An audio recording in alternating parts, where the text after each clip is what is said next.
دلته یو څوک دی پښتنو نه غلامان جوړوي ماله خندا راشي په وریځو کې اوښان جوړوي دا د مرغه ژاله به څنګه ټپوسان جوړوي پښتانه خپل خپل وطن جوړوي ځان جوړوي دا د مرغه ژاله به څنګه ټپوسان جوړوي پښتانه خپل خپل وطن جوړوي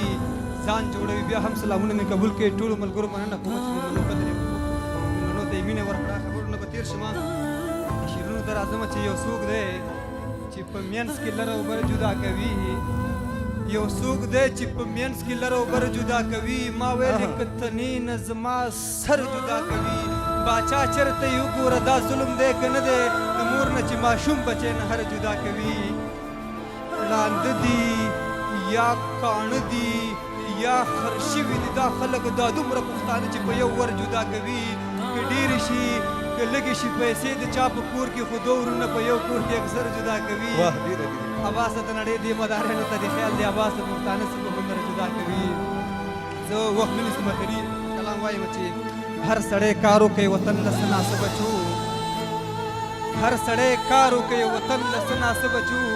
کینی به نه بچو په دې خبره مې پوهېږئ او که نه بچو کینی به نه بچو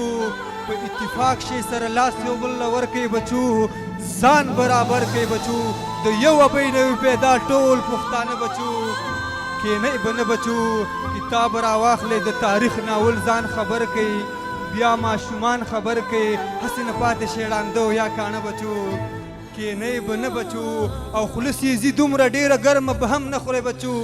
لږ به ساړه خورئ بچو لږ د ځان قدر هم کوئ په ژوندانه بچو کینی به نه بچو شهاب صاحب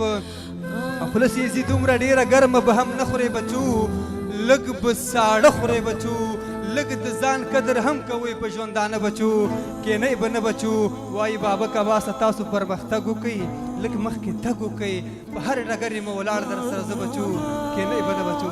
لار جارو به په بڼو کم هر افغان ته خدای مو راوله دې لوی افغانستان ته پېښور ته د زړه صبر ورکړي خدایه دا دعا به مونږ هم غواړو خپل ځان ته راځئ سترګې به بڼو کله درنیږي زمونږ غېږه هر وخت خلاصوي درمان ته خدای به دا وطن په سرو سپینو سنبال کي ما لاسونه پورته کړي دي اسمان خدای به دا وطن په سرو سپینو سنبال کي ما لاسونه پورته کړي دي اسمان ته اوس به سیال شو د نړۍ سره باسه موږ تر اوسه غاړه ایښې وه تاوان ته ډېره